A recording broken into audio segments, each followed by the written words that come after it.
I want to ask you, as an American Jew, how can you continue to condone the actions of the Israeli government, condoned by the US government, in the Gaza Strip, where over 40,000 people have died, including Palestinians and Israelis, and large numbers of children and civilians? How can you continue to condone those actions? Okay, hold on. I want to correct you. I don't just condone the actions of the Israeli Defense Forces and the Israeli government. I celebrate and laud them.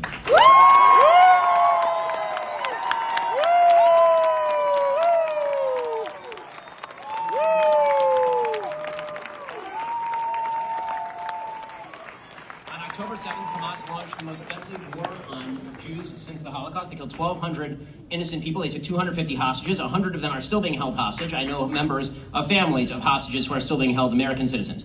Hamas could end this war today by surrendering. They've chosen not to surrender. Instead, they spend billions of dollars building terror tunnels below civilian areas. It is not incumbent on the Israeli government to surrender just because terrorists are evil enough to hide behind civilians. The Israeli government has gone through such extraordinary efforts not to kill civilians that it has managed the best civilian to terrorist kill ratio in the history of urban warfare, and it is not close.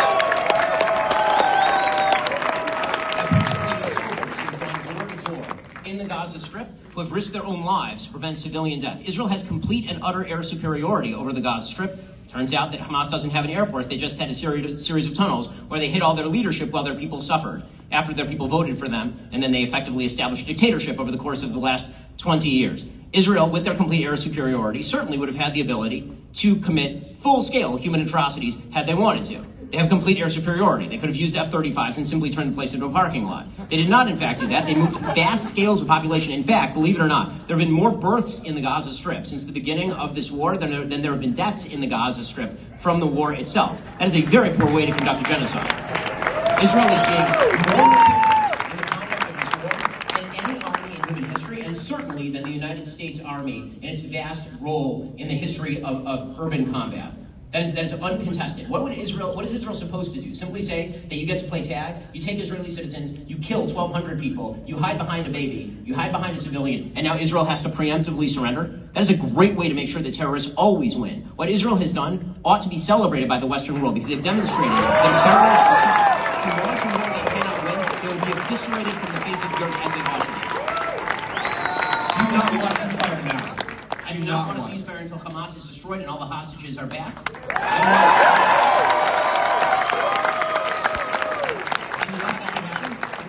October 6th. There was a ceasefire on October 6th. And then there wasn't a ceasefire starting on October 7th. And there could have been a ceasefire again on October 8th, even after all of the death. If Hamas had surrendered its top leadership to international justice, if it had released all of its hostages, and if it had turned over its rulership of the Gaza Strip to some sort of decent body that wouldn't have reinstalled terrorism at the top of the food chain. I mean, what exactly is the excuse for Hezbollah getting involved in the war? Hezbollah isn't even in Israel. Hezbollah has nothing to do with Israeli territory, and they've been launching 8,000 rockets between October 7th and now. Now it's more like 12,000 or 13,000 rockets, hundreds of them every week. What is the justification for that? There's only one way to defeat terrorism, and that is to win. You do not win wars with ceasefires. You do not win wars by losing.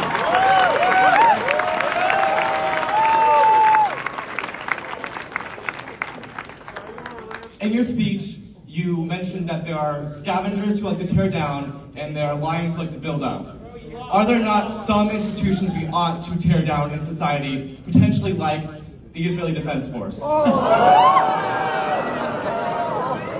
think it would be an act of the gravest evil to even make that contention, simply because the Israeli Defense Force stands between 7.5 million Jews in Israel and complete slaughter. And by the way, over 2 million Arabs and complete slaughter who are citizens of the state of Israel. The only security and peace in the region right now is being guaranteed by the Israeli military. That is the only force standing between that region and continued chaos. The destruction of the IDF is the destruction of Israel. That means a genocide, a true genocide. The thing that everybody likes to ignore in the Middle East while they're claiming genocide and while they are claiming apartheid is that there's only one area in that specific area that is free of one ethnicity and religion, and it is quote-unquote Palestine, which has 0 Jews living in it. If you drive through the West Bank, there are giant red signs if you drive into the Palestinian Authority area saying Jews are not allowed in here, and if you drive there without the permission of the Israeli government as a Jew, you will be killed. If you're a Palestinian and you accidentally make your way into Israel, nothing will happen to you. You will go back to Nablus in the evening. If you make it through the checkpoint accidentally, you'll go back. And if you're a Jew and you accidentally drive into Ramallah, you will not emerge alive.